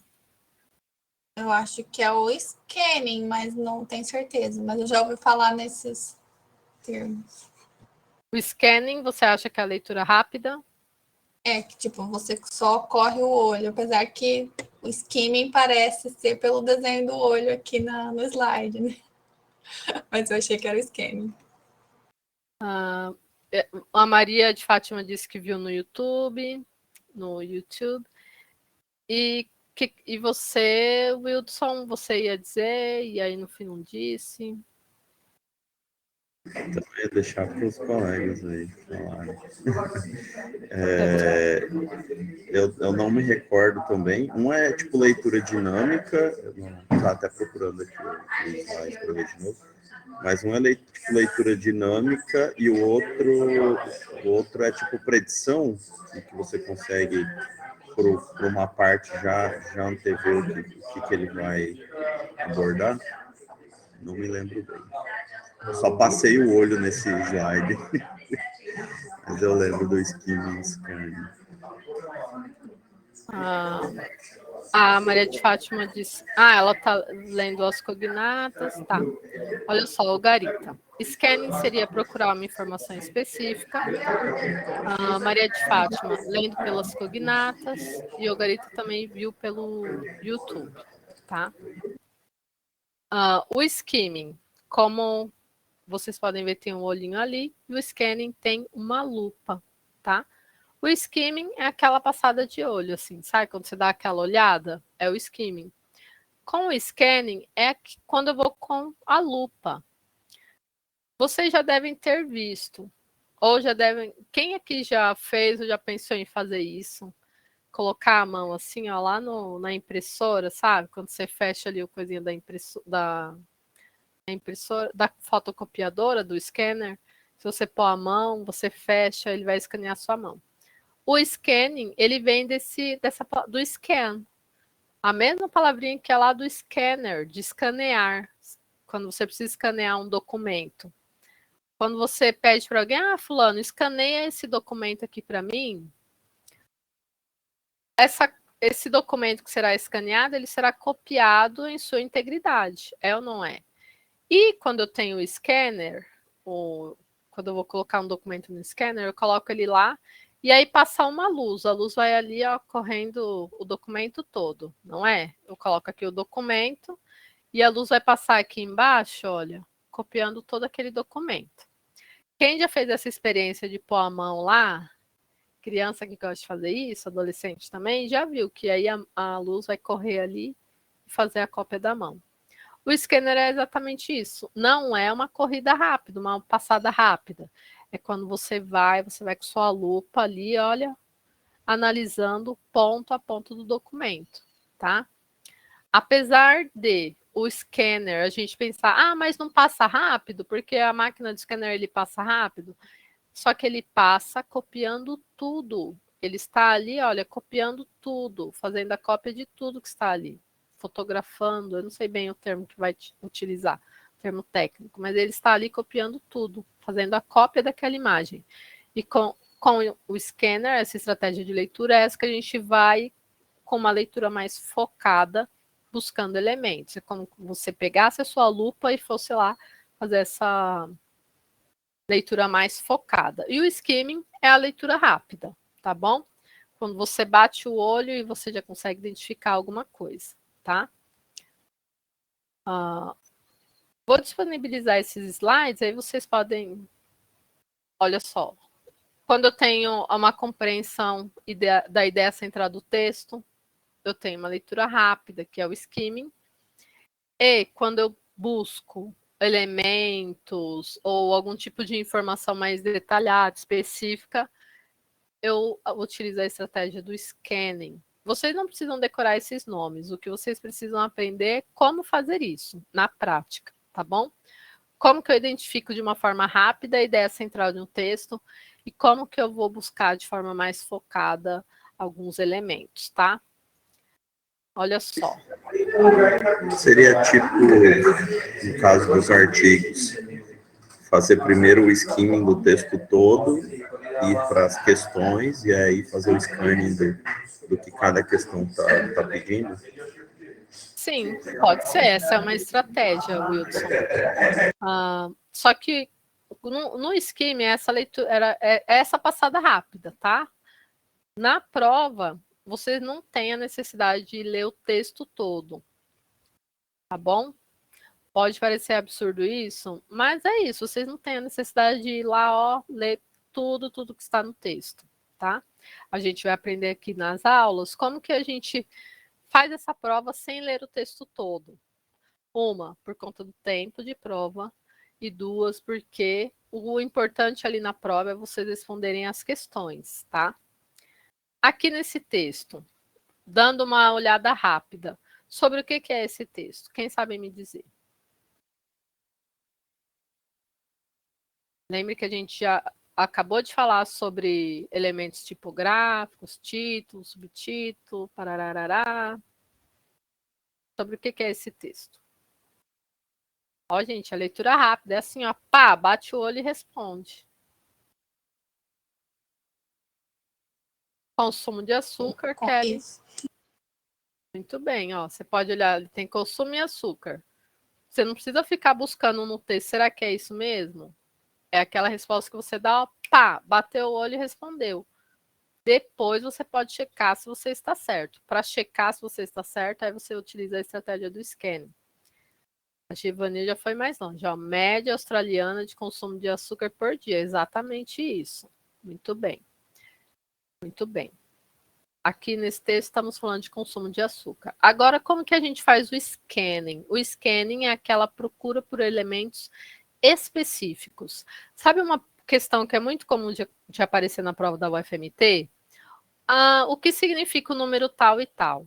Então, nesse texto aqui, quem sabe me dizer a que se referem os números 27 e 4?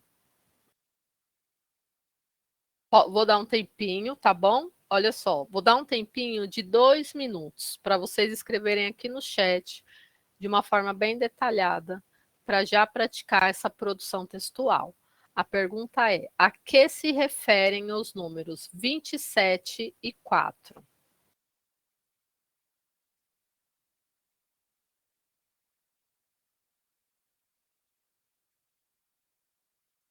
Faz de conta que é a questão de prova lá, Mariana.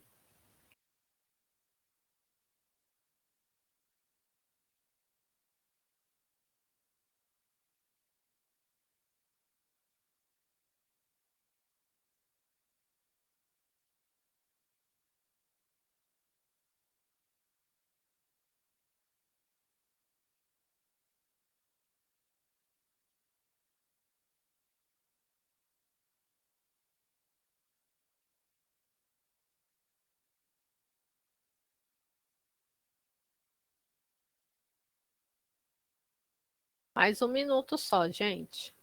Falta um minuto só.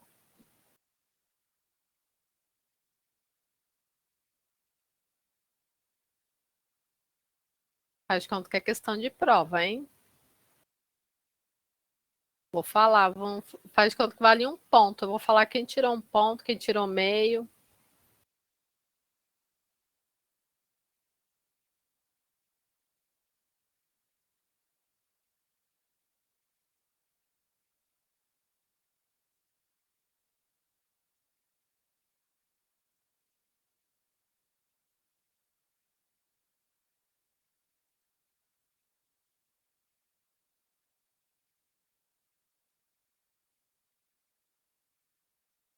Ok, deu o tempo. Vou só esperar o Garita tá respondendo, Maria e Célia. Maria de Fátima e Célia, vamos terminar de responder? Já deu tempo, ó. E quando acaba o tempo lá da prova de proficiência, acabou, ó. Não consegue responder mais nada que o sistema fecha. Vamos lá, vou olhar aqui, vou fazer agora o skimming rapidamente, tá? E vou falar quem conseguiu meio ponto, quem conseguiu um, quem conseguiu menos, tá? Giovanni respondeu 2 vezes, Giovanni. Giovanni respondeu aos poucos, né? Tá. Então vamos lá. 1 ponto. Tiago Ramires, Wildson. 1 ponto, ok. Giovanni respondeu picado. Peraí, Giovanni, que eu vou ter que... Ó, 1 ponto. Modelo de resposta. Corretíssimo para a prova. Wildson e Tiago Ramires, tá? Olha a resposta do Tiago bem completinha. Na Austrália, se consome 27 colheres de chá de açúcar por dia, enquanto a WHO, que é a Organização Mundial da Saúde, recomenda o consumo de 6. Ah, mas não. Só que o número era 27,4, Tiago. Então, 0,75 para o Tiago. Vamos ver aqui do Wildson. Gente, não era 27,4 que eu falei ou eu falei 6? 27,4. Eu entendi 6. Mas talvez eu tenha boiado. Então, Wildson e Tiago Ramires, 0,75, tá? Ok, tá? 27,4. Não tivemos nenhuma resposta de 1 ponto, tá bom? Agora eu vou explicar o porquê que a gente não pode responder da forma que vocês colocaram. Só 27 gramas, 4 gramas, 6 colheres. Por que eu não posso responder dessa forma? Ou só colheres e gramas? Na prova de proficiência, o que está sendo avaliado é a habilidade. Vocês podem até olhar lá no edital que está escrito dessa forma. Pode ser que eu não vá falar certinho dessa forma, mas é isso. É a habilidade de leitura e compreensão de textos em inglês. É isso, tá? Quando vocês dizem que 27 27 é colheres de açúcar, vocês só mostraram ali que correlacionaram bem o que significa o 27 de uma forma mais genérica.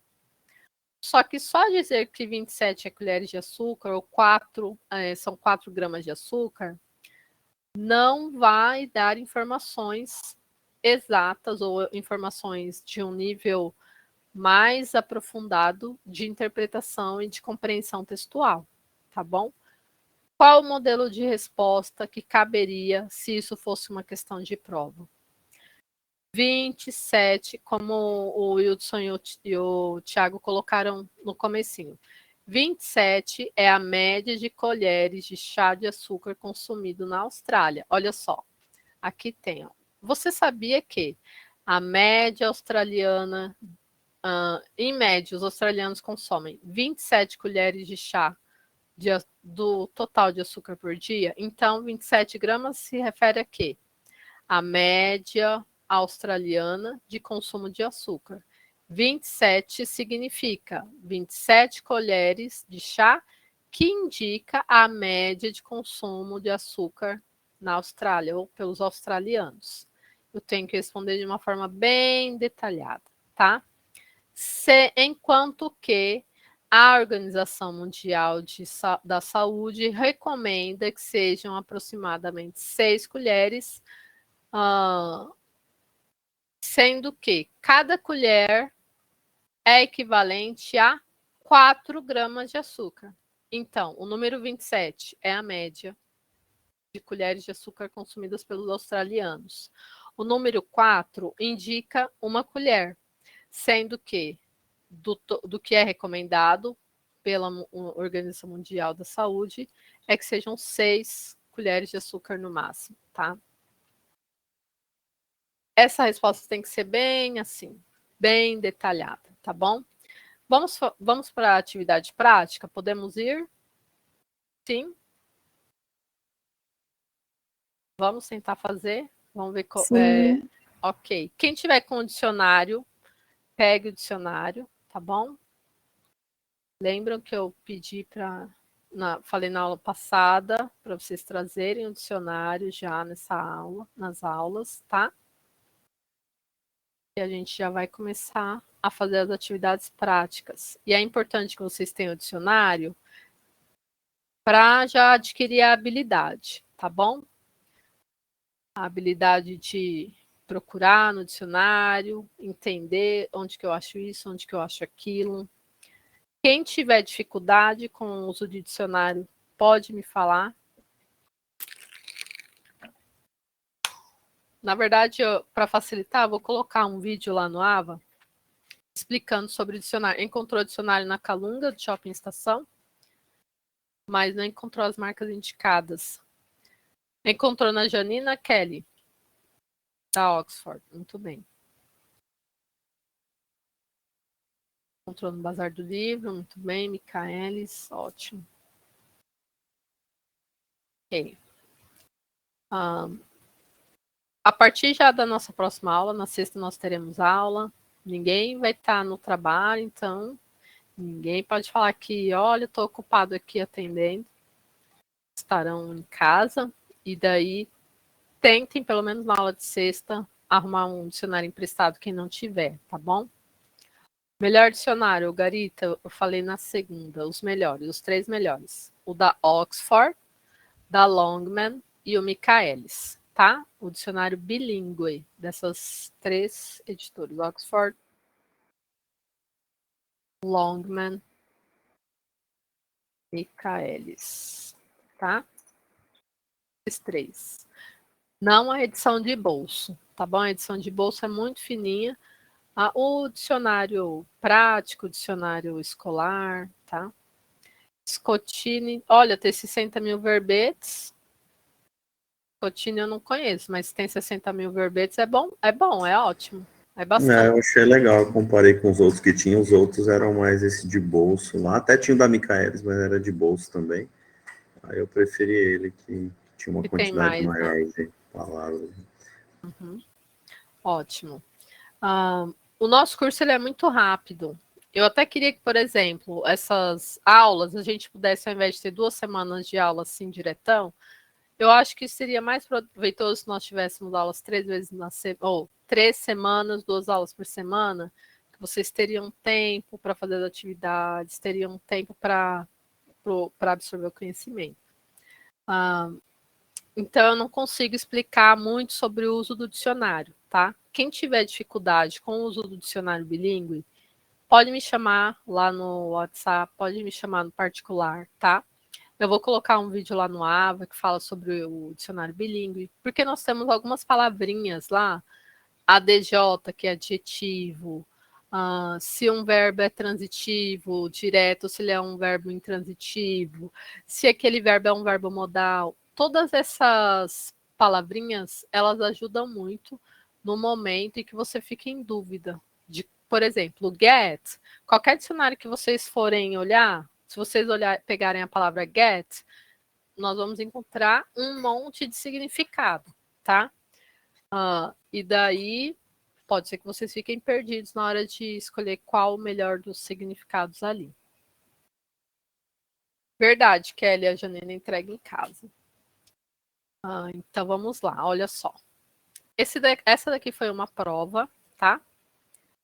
Essa daqui não tem espelho de prova lá. Ou tem, não lembro. Não lembro também de que ano que foi essa prova. É uma prova da UFMT. Primeira coisa, elemento tipográfico.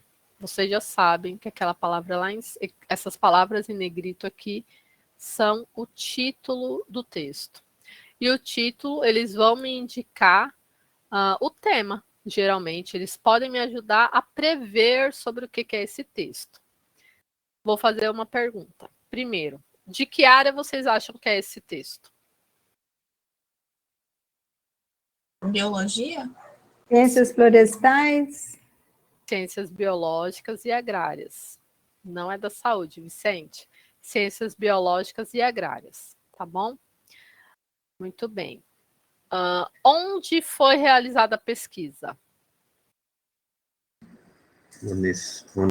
Municipalidade de Derrubadas, Rio Grande do Sul. Rio Grande do Sul, Rio Grande Brasil. do Sul. Isso, muito bem. E sobre o que é esse estudo? Agora o principal. Olhando só o título, sobre o que é. Vocês já sabem que foi uma pesquisa lá em Derrubadas, no Rio Grande do Sul. E sobre o que é?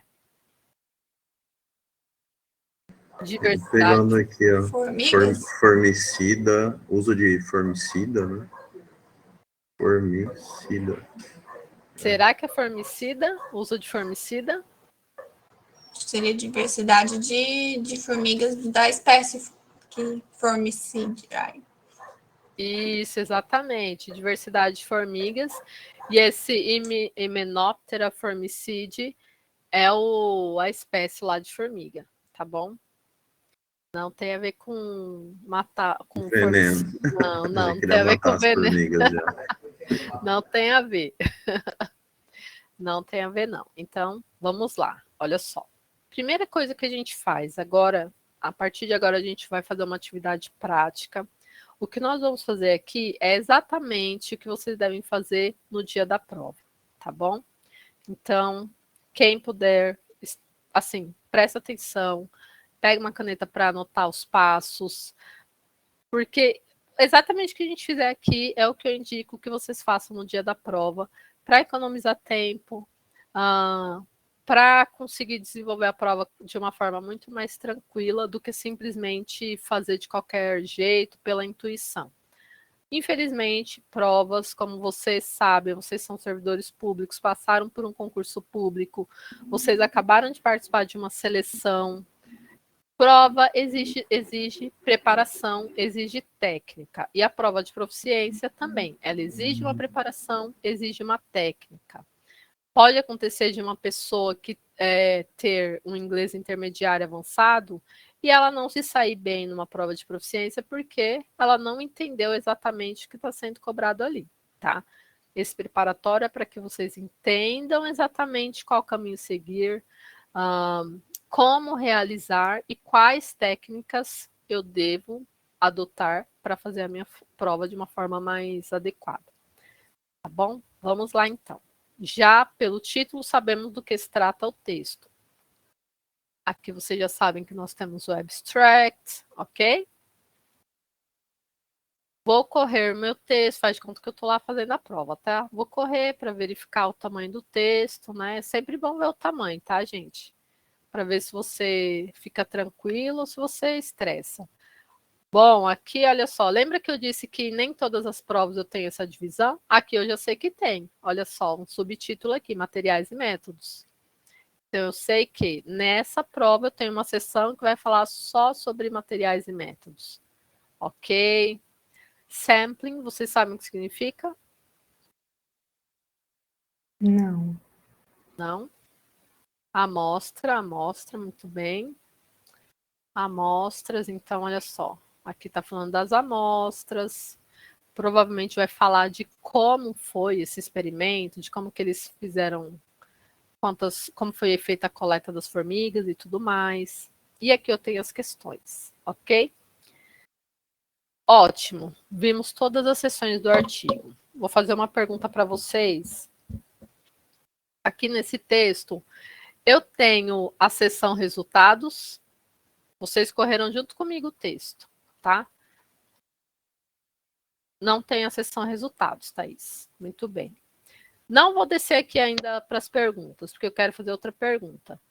Se eu tiver uma pergunta sobre resultados e na prova eu não tenho seção de resultados, onde que eu posso achar esses resultados? Quem sabe me dizer?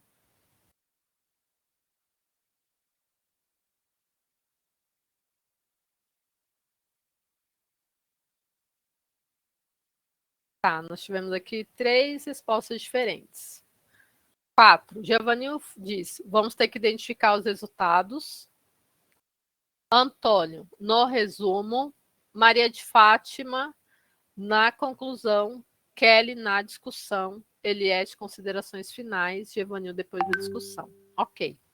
Mas vocês viram que aqui nesse texto, olha, como eu disse, esse 2.2 é uma parte de materiais e métodos, tá? Por que é importante vocês identificarem elementos tipográficos? Exatamente para isso, porque ó, seção 2, materiais e métodos. 2.1, estudo da área, ainda é sobre materiais e métodos. 2.2, amostras, ainda é sobre materiais e métodos. Então, aqui eu não tenho sessão de discussão, eu não tenho sessão de considerações finais, não tenho conclusão, não tenho resultados, tá? Isso daqui é muito comum, tá? Sim, o artigo está pela metade, Thaís. E é muito provável que o artigo que vocês vão encontrar na semana que vem esteja pela metade. Ou ele esteja retirado algumas partes dele. É possível, tá? É no resumo, Thaís, sim. É no resumo, tá bom?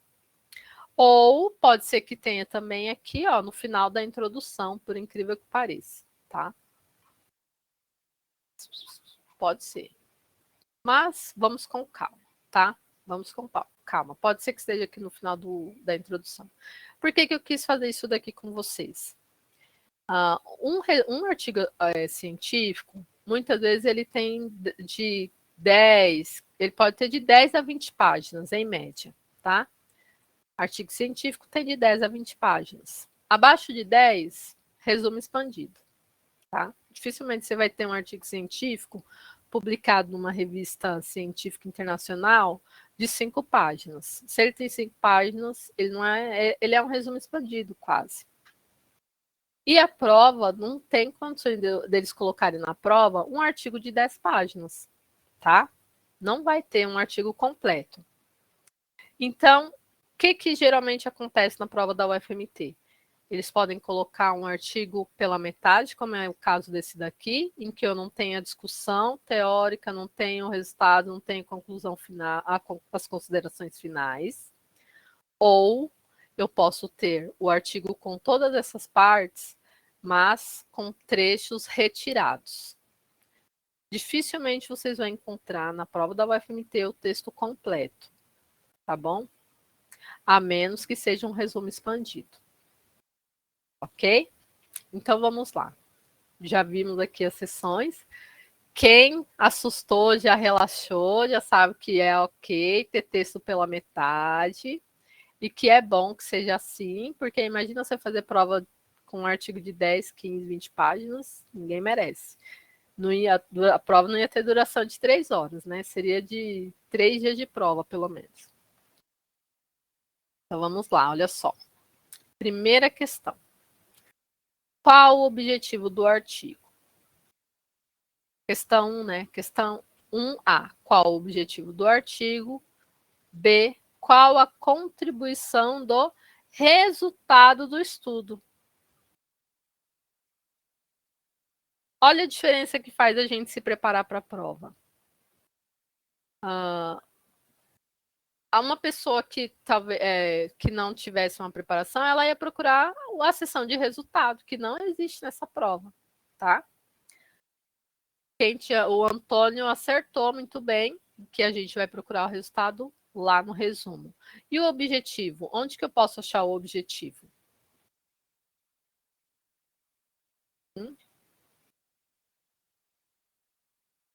Onde que eu acho o objetivo, gente?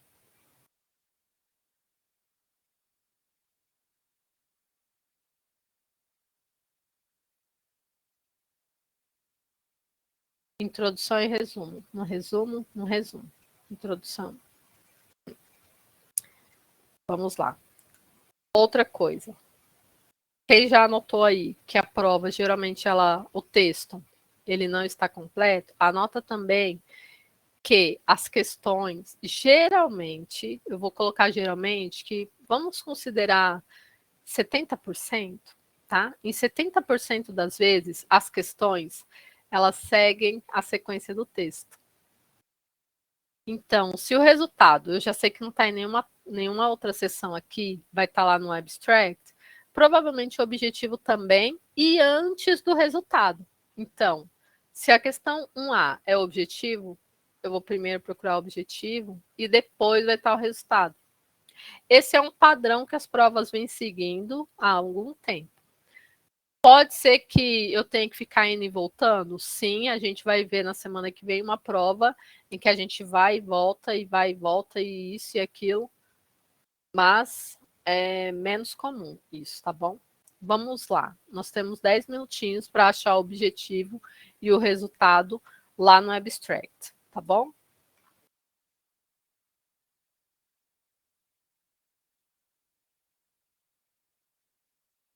Cadê? Aqui o abstract. Hoje, como a gente tem 10 minutos, eu não vou fazer uma leitura do artigo todo, do abstract todo, tá? Uma coisa que a gente sempre faz, vocês façam isso. A pergunta, ela já te dá uma indicação de quais palavras buscar. A gente sempre busca palavras-chave. Na pergunta, qual o objetivo? Eu vou procurar palavras que me indiquem objetivo. Então, objetivo. O objetivo do estudo é: o estudo visa tal coisa. Este estudo tem o objetivo de. São essas palavras que eu vou buscar no texto. Quem tem caneta, por favor, anote. Quem está fazendo anotação, tá bom? Vamos lá. Eu preciso da ajuda só para traduzir esse primeiro trecho. Hoje a gente vai mais rápido. Na próxima aula, a gente pode ir de uma forma mais, tá? Mais calma, principalmente para quem tem dificuldade com o inglês. Quem pode me ajudar a traduzir aqui? Olha, vamos lá. The knowledge of ant assemblages. O quê? O conhecimento? Conhecimento das... União das abelhas que ocorre? Assemblage pode ser união. Só que você sabe como que a gente chama o conjunto de... Não é abelha, que é formiga. O conjunto de formigas, como que a gente chama? Alguém sabe como que a gente chama o conjunto de formigas? Cadê o pessoal da biologia? Não? Abelha é colmeia e a formiga. Não? Colônia de bactérias, não lembro de formiga. Assembleia. Assembleia. Ah, formigueiro, Maria. Não. Assembleia. O conhecimento das assembleias de formigas, que esse occurs. O que vocês acham que significa? Occurs. Esse aqui é um cognato. É um cognato? Ocorre?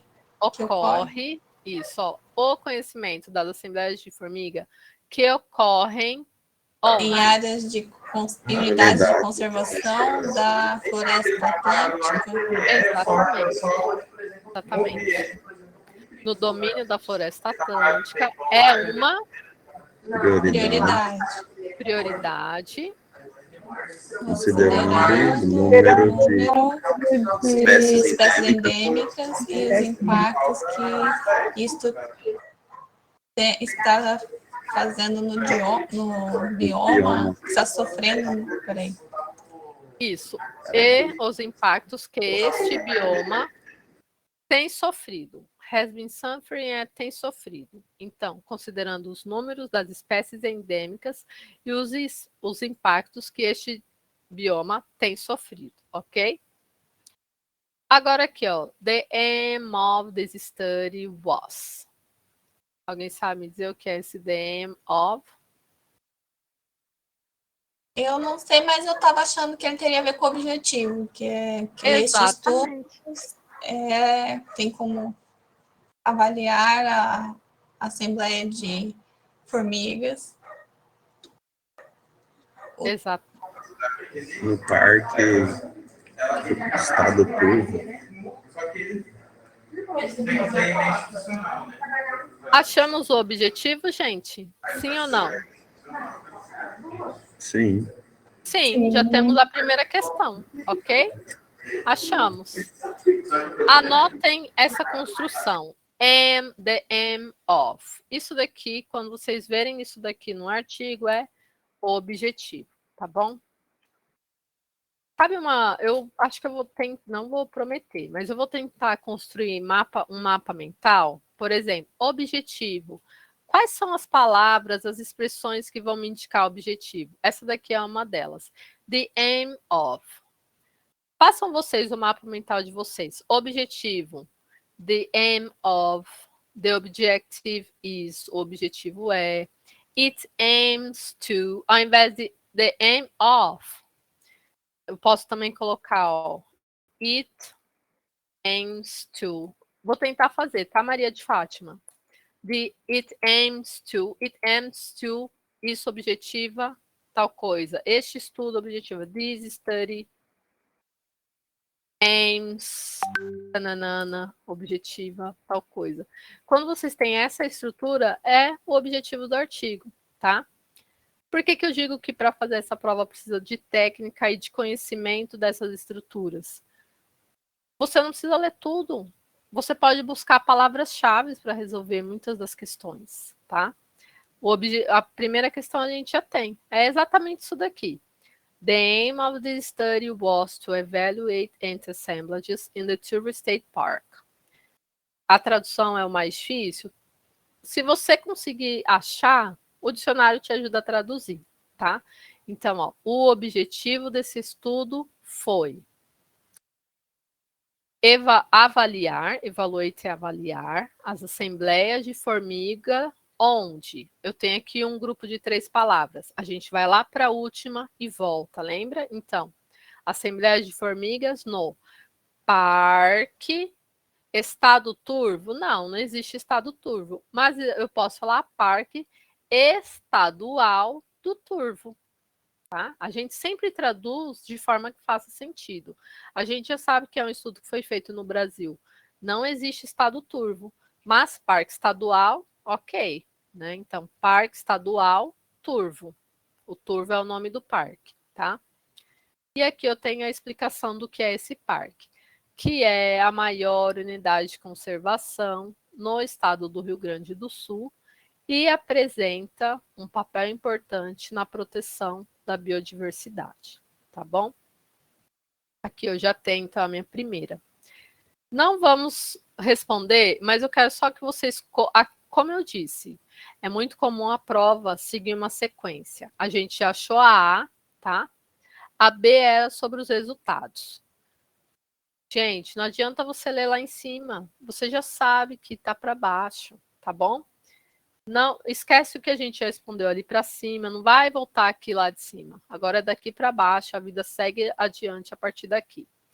Quero só que vocês me digam em que linha vocês acham que está algo sobre os resultados do estudo.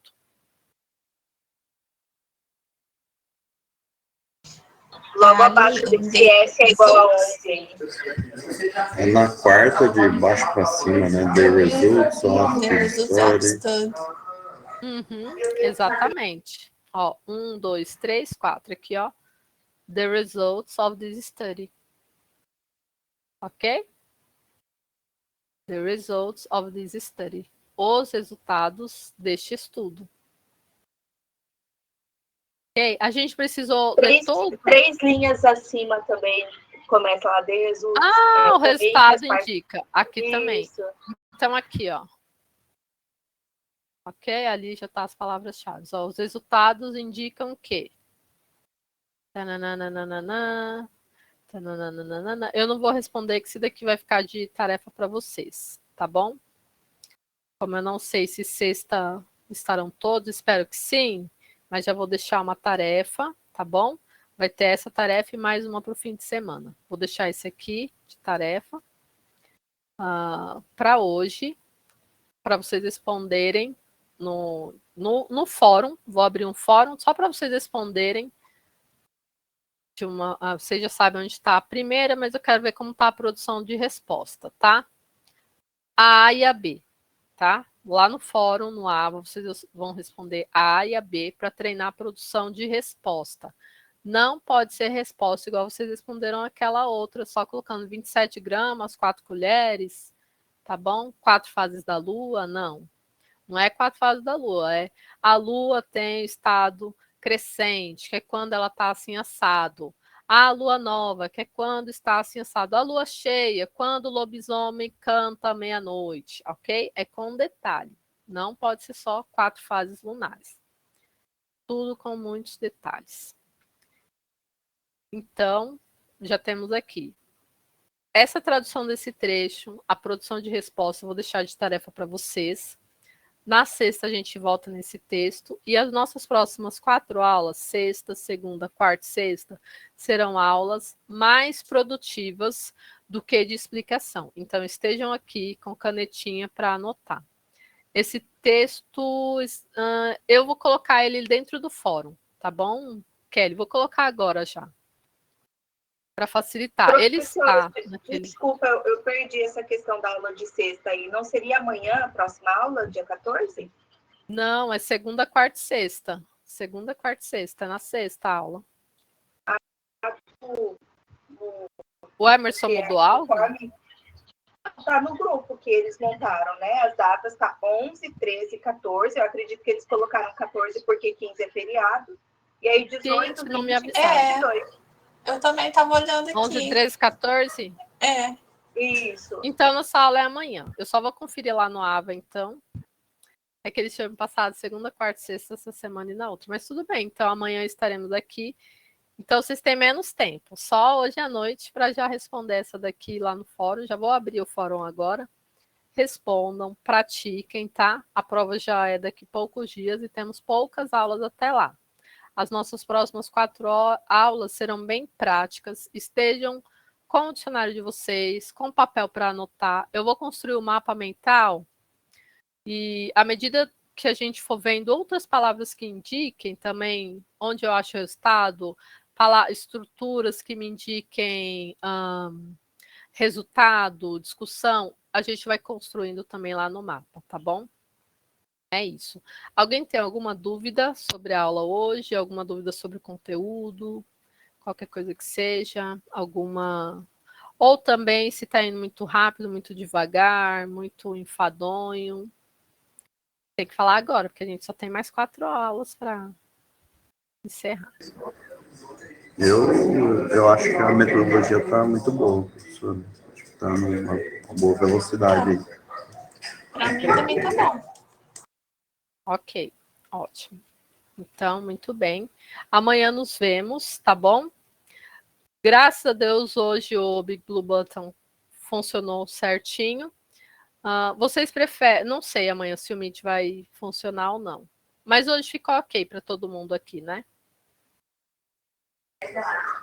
Ótimo, ótimo. Ok. Então, pode ser que a gente continue aqui. Vamos ver amanhã. É que eu sempre fico com medo do Big Blue Button, porque às vezes ele não grava, às vezes não funciona, mas hoje foi o Meet que me deixou na mão.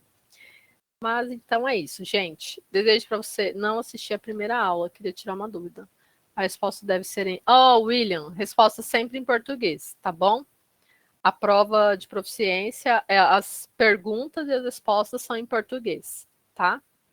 Você pode usar o dicionário, tá bom? Quantas horas de prova? 3 horas. São 3 horas de prova. Marquem o tempo que vocês vão responder essa.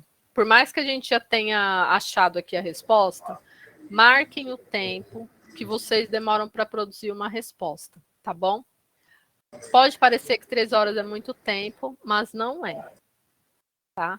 Parece, mas não é muito tempo. Então, marquem o tempo de prova.